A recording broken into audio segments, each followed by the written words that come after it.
जय माता की प्रिय भक्तों, श्री दुर्गा की माँ दुर्गा की तीसरी शक्ति का नाम चंद्रघंटा है। पिंडज प्रवर आरूढ़ा चंडकोपास्त्र करयुता प्रसादम तनुते मह्यम चंद्रघंटेति विश्रुता। आपको बता दें, नवरात्रि के चाहे वो चैत्र हो या आश्विन हो, तीसरे नवरात्रि में माँ चंद्रघंटा की पूजा आराधना की जाती है। इनका स्वरूप परम शांतिदायक और कल्याणकारी है। इनके मस्तक में घंटे के आकार का अर्धचंद्र है, इसी कारण इन देवी का नाम चंद्रघंटा पड़ा। इनके शरीर का रंग स्वर्ण के समान चमकीला है। इनका वाहन सिंह है। हमें चाहिए कि हम मन, वचन, कर्म एवं शरीर से शुद्ध होकर विधि विधान के अनुसार माँ चंद्रघंटा की शरण लेकर उनकी उपासना आराधना में तत्पर हों। इनकी उपासना से हम समस्त सांसारिक कष्टों से छूटकर सहज ही परम पद के अधिकारी बन सकते हैं। तो अभी हम चैत्र नवरात्रि के तीसरे दिन की कथा का रसपान करने वाले हैं। तो भक्ति भाव के साथ में कमेंट बॉक्स में लिख दीजिए, जय माता की। माता रानी आपका जीवन सदैव खुशियों से भरा रखे, इसी कामना के साथ में वीडियो में आगे बढ़ते हैं। महिषासुर के प्रधान सेनापति चिक्षुर ने जब देखा कि हमारी सेना का संहार हो रहा है तो वह क्रोध से भर गया और स्वयं भी अंबिका के साथ युद्ध करने के लिए चल पड़ा। उसने युद्ध के मैदान में जाकर देवी पर बाणों से ऐसी वर्षा की जैसे बादल मेरू पहाड़ के समान शिखर पर पानी की धारा बरसा रही हूँ। इस पर देवी ने अपने बाणों से चिक्षुर के बाणों को काटकर उसके सारथी एवं घोड़ों को मार डाला। इसके बाद देवी ने चिक्षुर के धनुष तथा ध्वजा को भी काट दिया। चिक्षुर का धनुष कट जाने पर देवी ने उसके अंगों को भी अपने बाणों से बेंध डाला। धनुष, रथ, घोड़ा और सारथी के नष्ट हो जाने पर चिक्षुर अपने हाथ में ढाल एवं तलवार लेकर भगवती देवी का वध करने के लिए आगे बढ़ा। उसने तलवार से सिंह के मस्तक पर प्रहार करके बड़े वेग से देवी की बाईं भुजा पर वार किया। वह तलवार जब देवी की भुजा पर पड़ी तो वह टूट गई। इस पर क्रोध से लाल नेत्र करके चिक्षुर ने अपने त्रिशूल से देवी पर वार किया। त्रिशूल आकाश मार्ग से गिरता हुआ सूर्य के समान प्रकाशमान दिखाई पड़ा। त्रिशूल को अपनी ओर आते देख देवी ने अपने त्रिशूल से चिक्षुर के त्रिशूल के 100 टुकड़े कर दिए। इसके साथ ही देवी के त्रिशूल ने चिक्षुर के प्राण भी हर लिए। इस प्रकार देवी ने चिक्षुर का अंत कर दिया। चिक्षुर के मरने पर देवताओं का शत्रु चामर दैत्य हाथी पर बैठकर देवी भगवती से युद्ध करने आया। उसने आते ही देवी पर शक्ति का प्रहार किया। इस पर देवी ने अपने हुंकार से शक्ति को निष्प्रभावी बना दिया। शक्ति को निष्प्रभावी होते देखकर चामर ने अत्यंत क्रोधित होकर अपना त्रिशूल भगवती पर फेंका। त्रिशूल ने उस त्रिशूल के अपने बाण से टुकड़े टुकड़े कर डाले। इसके बाद देवी का वाहन सिंह उछलकर हाथी पर बैठ गया और चामर से मल्लयुद्ध करने लगा। सिंह ने चामर को हाथी पर नीचे से जमीन पर फेंक दिया और फिर सिंह बड़े वेग से आकाश की ओर उछला और जब वह पृथ्वी पर वापस आया तो अपने पंजों से बड़े वेग से आकाश की ओर उछलकर चामर का सिर धड़ से अलग कर देता है। क्रोधित देवी ने शिला और वृक्ष आदि की चोटों से उदग्र नामक राक्षस को मार डाला। इसके बाद कराल नामक राक्षस को अपने दांतों, मुक्कों और थप्पड़ों से मार डाला। अब देवी ने गदा के प्रहार से उद्धत नामक दैत्य को भी मार डाला। इसके बाद वासपाल नामक राक्षस का बिंदीपाल से अंत कर दिया। बाणों से ताम्र और अंधक नामक राक्षसों को मौत के घाट उतार दिया। त्रिनेत्रों वाली देवी दुर्गा ने उग्रास्य, उग्रवीर्य, महाहानु नाम के राक्षसों को त्रिशूल से मार गिराया। तलवार से बिड़ाल नामक राक्षस का सिर धड़ से अलग कर दिया। दुर्धर और दुर्मुख राक्षसों को भी बाणों द्वारा यमलोक पहुंचा दिया। इस प्रकार जब महिषासुर ने देखा कि देवी ने मेरी सेना को यमलोक पहुंचा दिया है तो वह भैंसे का रूप धारण करके देवी के गणों को दुख पहुंचाने लगा। कुछ गणों को मोह के प्रभाव से और कुछ गणों को खुरों से और कुछ गणों को पूंछ घुमाकर तथा कुछ गणों को सींगों के प्रहार से चोट पहुंचाने लगा। किसी को तेज दौड़ाकर, किसी को गर्जना करके किसी को भ्रमण और श्वास की वायु से पृथ्वी पर पटकने लगा। इसके बाद देवी के वाहन सिंह को मारने दौड़ा तो देवी को उस पर क्रोध आ गया। इस पर भैंस बना महिषासुर क्रोधित होकर खुरों से धरती को खोदने लगा तथा ऊंचे पहाड़ों से सिंगों द्वारा पत्थर फेंकने लगा और गरजने लगा। महिषासुर के वेग से दौड़ने के कारण पृथ्वी हिलने लगी। पूंछ की फटकार से समुद्र का जल उछल उछल कर चारों ओर पृथ्वी पर गिरने लगा। सिंगों के आघात से मेघ खंड खंड हो गए और उसकी श्वास से वायु से उड़ते हुए सैकड़ों पर्वत आकाश से पृथ्वी पर गिरने लगे। इस पर देवी ने पास फेंक कर दैत्य को बांध लिया और दैत्य ने बंध जाने पर भैंसे का रूप त्याग दिया। अब महिषासुर ने सिंह का रूप धारण कर लिया और जैसे ही देवी उसका सिर काटने को हुई तो दैत्य ने आदमी का रूप बना लिया जो हाथ में तलवार लिए था। देवी ने फौरन अपने बाणों से उस मायावी राक्षस को उसी तलवार ढाल सहित बींध डाला। अब वह हाथी बन गया। अपनी सूंड से वह देवी के वाहन सिंह को खींचने लगा। इस पर देवी ने अपनी तलवार से सूंड काट डाली। अब महिषासुर ने एक बार फिर भैंसे का रूप धारण कर लिया। पहले की तरह वह चर अचर जीवों सहित समस्त त्रिलोकी को व्याकुल करने लगा। अब क्रोध में भरकर देवी बारंबार उत्तम मधु का सेवन करने लगी और लाल लाल नेत्र करके अट्टहास करने लगी। उधर बल वीर्य तथा मद से क्रुद्ध हुआ दैत्य भी गरजने लगा। उसने देवी पर अपने सिंगों से पर्वत फेंकने शुरू कर दिए। देवी दुर्गा ने अपने बाणों से उन पहाड़ों के टुकड़े कर दिए। मधुपान के कारण लाल मुख वाली देवी लड़खड़ाते वचनों से बोली, अरे मूर्ख, जब तक मैं मधुपान का सेवन कर रही हूँ तब तक तू गर्जना कर ले। मैं अभी तुझे यहीं मारूंगी, तब देवता यहाँ गर्जना करेंगे। इतना कहकर देवी दुर्गा उस दैत्य पर जा चढ़ी और उसको अपने पैर से दबाकर सूल से उसके गले पर आघात किया। देवी के पैर से दबने पर दैत्य अपने दूसरे रूप से अपने मुख से बाहर निकलने लगा। अभी वह आधा ही बाहर निकला था कि देवी ने अपने प्रभाव से उसे रोक दिया।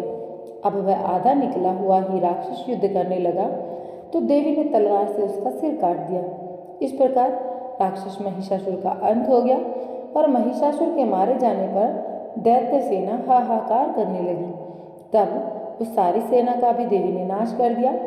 इस पर देवता अत्यंत प्रसन्न हुए और ऋषि महर्षियों सहित समस्त देवता देवी की स्तुति करने लगे।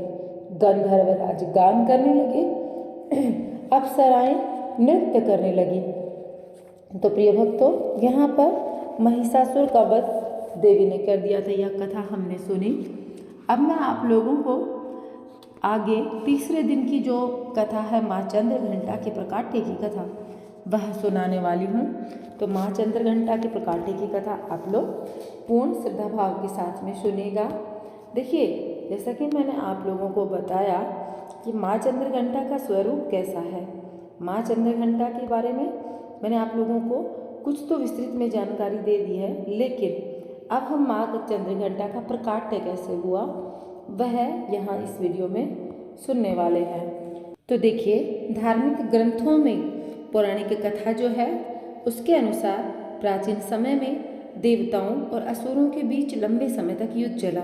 जैसे कि मैंने अभी आपको जो कहानी बताई थी, असुरों का स्वामी महिषासुर था और देवताओं के स्वामी इंद्र थे।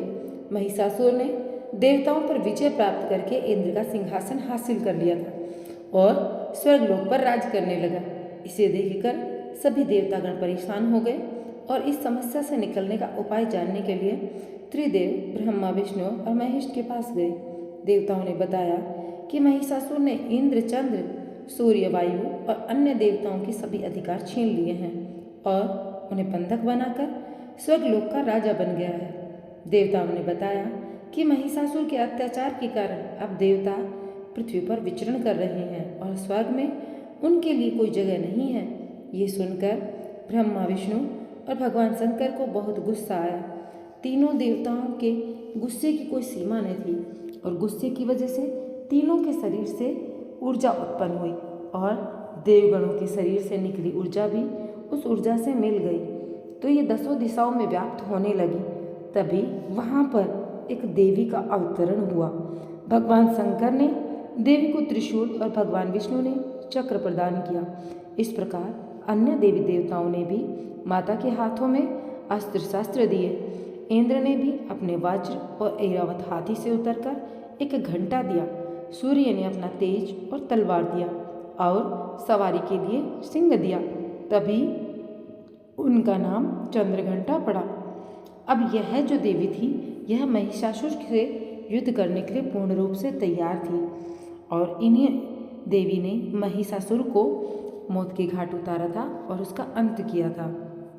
आपको बता दें, अब मैंने आप लोगों को चंद्रघंटा देवी के प्रकाट्य की कथा सुना दी है। अब मैं आप लोगों को बताने वाली हूँ माता को आप किस तरीके से आराधना करके खुश कर सकते हैं। तो आप नहा धो करके घी का दीपक जलाकर फिर कलश में गंगा जल मिला लें और कलश में दूर्वा, सुपारी, सिक्का, केसर, चावल, बेलपत्र डालें और इससे माता रानी को बाद में आप पीले फूल चढ़ाएं। दूध, दही, शहद, गुड़, घी का पंचामृत बनाएं। लाल अनार, गुड़ या फिर गुलाब जामुन का भोग लगा सकते हैं। तो इस तरीके से माता रानी की आराधना करके आप माता रानी को खुश कर सकते हैं। वैसे ही माँ है, माँ तो अपने भक्तों पर वैसे ही खुश रहती हैं, लेकिन हमारा भी कुछ कर्तव्य बनता है, इसलिए हम माता रानी के लिए इतना तो कर ही सकते हैं। अब हम सुनेंगे श्री अर्गला स्त्रोत। मार्कंडेय जी बोले, ओम जयंती मंगला काली भद्रकाली कपालिनी दुर्गा क्षमा शिवा धात्री स्वाहा। और स्वधा नामों से प्रसिद्ध जगदम्बा आपको मेरा नमस्कार है। हे देवी चामुंडा, तुम्हारी जय हो। संपूर्ण प्राणियों के दुखों को हरने वाली देवी तुम्हारी जय हो। सब में व्याप्त रहने वाली देवी तुम्हारी जय हो। कालरात्रि तुम्हें नमस्कार है। मधु कैटभ को मारने वाली, ब्रह्मा जी को वर देने वाली आपको नमस्कार है। आप मुझे आत्मज्ञान दो, मोह पर विजय दो, यश दो, काम क्रोध आदि का नाश करो। महिषासुर का नाश करने वाली, भक्तों को सुख देने वाली आपको नमस्कार है। आप मुझे रूप दो, जय दो, यश दो, काम क्रोध आदि का नाश करो। रक्त बीज का वध करने वाली और चंड मुंड का नाश करने वाली देवी मुझे रूप दो, जय दो, यश दो, काम क्रोध का नाश करो। शुंभ और निशुंभ तथा धूम्राक्ष का मान मर्दन करने वाली देवी आप मुझे रूप दो, जय दो, यश दो और काम क्रोध का नाश करो।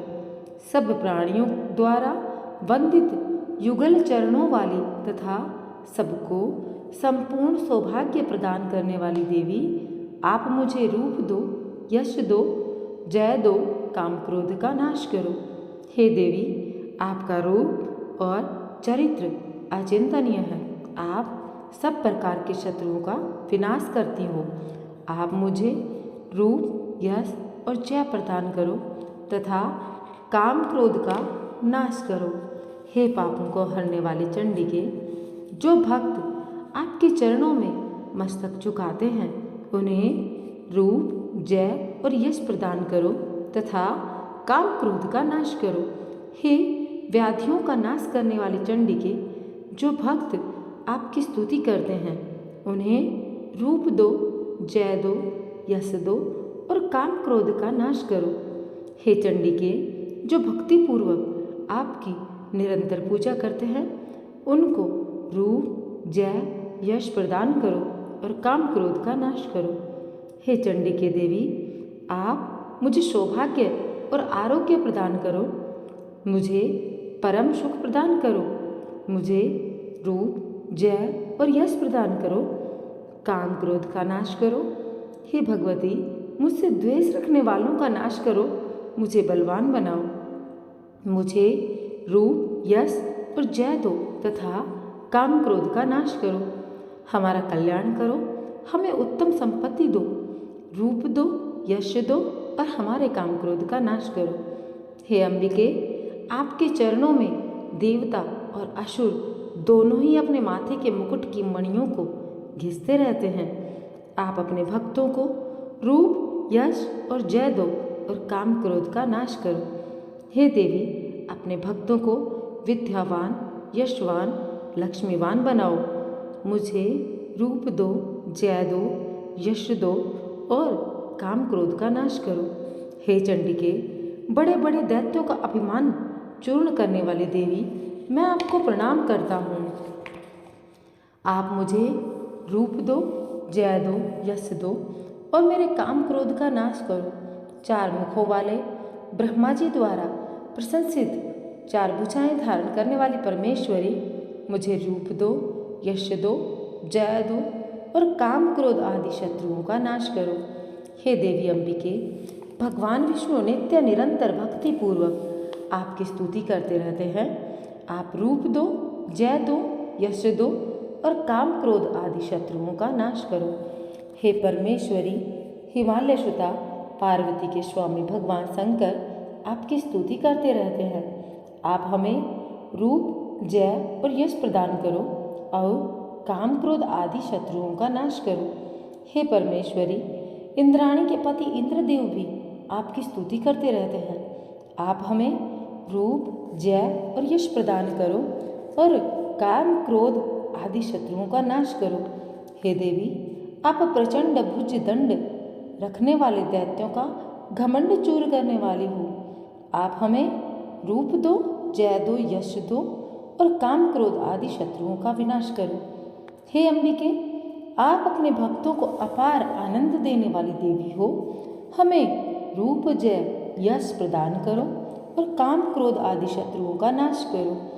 हे देवी, मन की इच्छा अनुसार चलने वाली तथा कठिन संसार सागर से पार लगाने वाली, श्रेष्ठ कुल में उत्पन्न होने वाली, सुंदर स्वरूप वाली सहभागिनी दो। जो पुरुष इस अर्गला स्रोत का पाठ करके महास्रोत कीलक का पाठ करता है, वह सप्तशती के पाठ से मिलने वाले वर एवं श्रेष्ठ संपदा के फल को प्राप्त कर लेता है।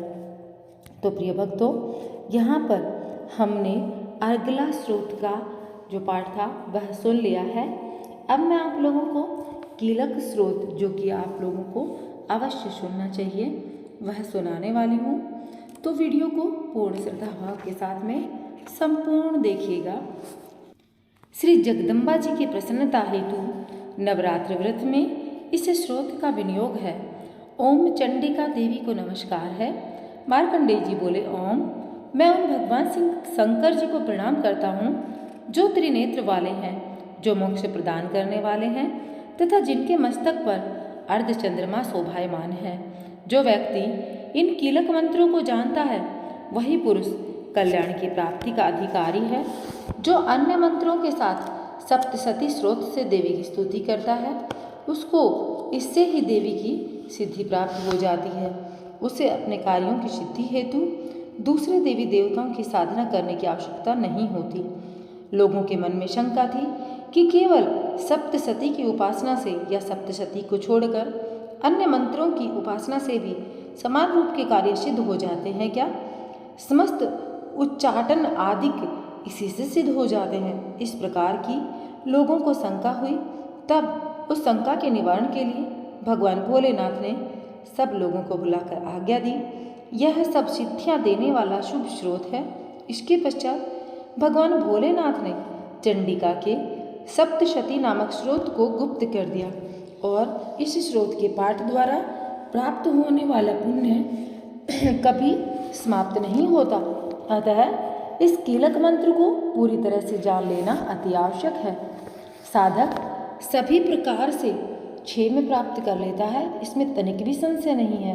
भगवती की सेवा में जो अपना सब कुछ समर्पित कर देता है, फिर उसे प्रसाद रूप में ग्रहण करता है, उस पर भगवती देवी प्रसन्न हो जाती हैं। इस प्रकार सिद्धि के प्रतिबंधक रूप कीलक के द्वारा महादेव ने इसे कीलित कर रखा है। इसलिए इसका निष्कीलन करके जो नित्य जपता है, वह सिद्ध गण या गंधर्व होता है। वह कहीं भी घूम रहा हो, उसे कोई भय नहीं रहता, उसकी अकाल मृत्यु नहीं होती, उसे मृत्यु उपरांत मोक्ष की प्राप्ति होती है। अतः कीलक को जानकर उसका परिहार करके सप्तशती का पाठ प्रारंभ करें। ऐसा न करने पर उसका नाश होता है। कीलक और निष्कीलन का ज्ञान प्राप्त करने पर भी यह स्रोत निर्दोष होता है और विद्वान पुरुष इस निर्दोष स्रोत का ही पाठ आरंभ करते हैं। स्त्रियों में जो कुछ सौभाग्य आदि दिखाई देता है वह सब इस पाठ की कृपा का फल है, इसलिए इस कल्याणकारी स्रोत का पाठ करना चाहिए। इस स्रोत का धीरे धीरे पाठ करने से स्वल्प फल मिलता है, इसलिए उच्च स्वर से ही इसका पाठ करना चाहिए। जिस देवी के प्रसाद से ऐश्वर्य, सौभाग्य, आरोग्य, शत्रु का नाश तथा परम मोक्ष की प्राप्ति होती है, उस देवी की स्तुति करनी चाहिए। तो प्रिय भक्तों, यहाँ पर मैंने आप लोगों को नवरात्रि के तीसरे दिन की महिमा सुनाई। अगर आप लोगों को वीडियो थोड़ा सा भी पसंद आया हो तो माता रानी के लिए कमेंट बॉक्स में लिखिए जय माता की, और हाँ, वीडियो को लाइक कर दें। श्री दुर्गा सप्तशती के पाठ हमारे चैनल पर रोजाना आते हैं, तो श्री दुर्गा सप्तशती के पाठ अवश्य सुनिएगा। मिलूंगी आप लोगों से एक नए वीडियो के साथ में। माता रानी आप सभी की मनोकामनाएं पूर्ण करें। जय माता की।